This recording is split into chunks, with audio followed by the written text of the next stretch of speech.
One Piece chapter 1078 spoilers have just came out, and the chapter is called Escape Time Limit. I'm going to be briefly going over the spoilers as well as giving my opinions on it. Crazy chapter, let's get right into it. The chapter starts with Stussy talking to Sentomaru. He's the fact that Kizaru is coming to Egghead and is getting closer, and the reason he's coming is because Vegapunk's research is supposedly even more dangerous than what the Ohara scientists discovered.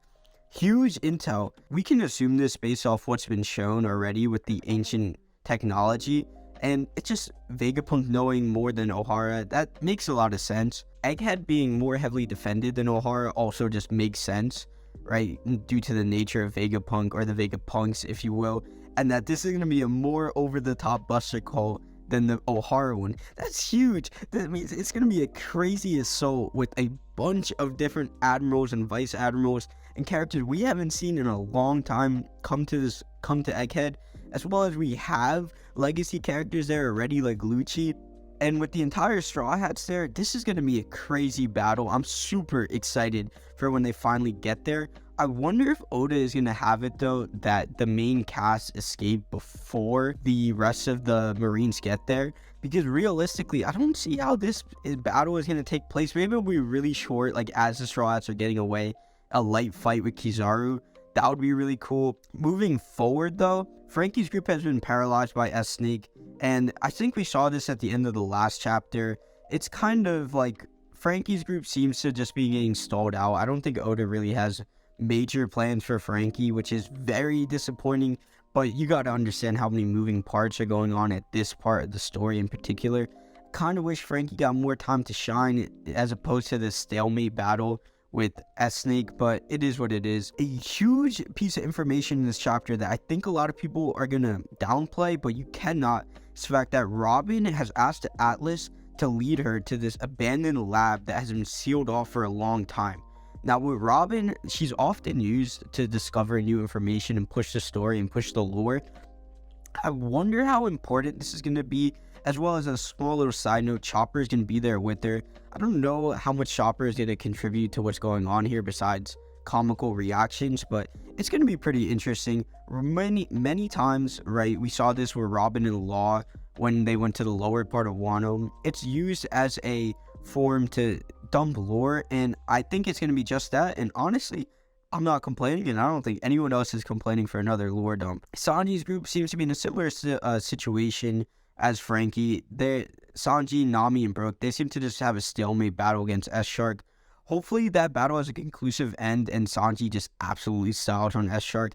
That'd be really cool. I feel like Sanji's fight with Queen could have been a little bit better, but this gives an opportunity for a very cool moment. Lucci and Luffy are in a similar situation too. They're fighting Esper. Obviously, this battle is a lot more important, as well as we see a lot of flashes between Esper obviously being Kuma and Bonnie. And here's where we're going to move into the next major part. It seems like Luffy and Lucci are just going to be fighting Esper, as well as Zoro and Kaku are just going to be fighting S-Hawk. I hope that battle also has a conclusive end. Very disappointed if it doesn't. Now we move into the next part of the chapter, a flashback. The narrator goes on to say that 3 months ago at Mary J. Ross, they got a secret message from someone from Egghead Island, presumably York, about the fact that Vegapunk knows about the Void Century and has been researching it, and that the world government sent Cypherpole agents to investigate and they never came back. The Gorosei then obviously knew that Vegapunk betrayed them, or were led on to believe Vegapunk betrayed them. They sent CP0 to eliminate him, and I believe that leads us to the events of today. They said in case Vegapunk retaliates, they're going to be sending over-the-top Buster Call, which is obviously also comes into play today. Some of the characters shown were Saturn, Kizaru, Vice Admiral Dahl, and a bunch of new Marines heading towards Egghead. This is a pretty clear comparison of the Marine Ford with the Admirals pulling up. It's going to be very cool, but it also says, the narrator says, I'll read this quote here, the conclusion of Egghead incident in the next day will shock the world in a way no one has imagined. When the narrator is dropping bars like that, you know it's about to be insane. And I just hope there's a bunch of unexpected information that comes out. And honestly, with the character mix, it's a pretty interesting character mix. I don't think coming out of Wano, a lot of people had Lucci in their mind, had Stussy in their mind. Like, I don't think a lot of these characters, I didn't expect Kizaru to be on the move, honestly. I I did think that there was going to be a lot more stuff with Fujitora. He seems to be on the sideline a little bit, unfortunately, but it's all good.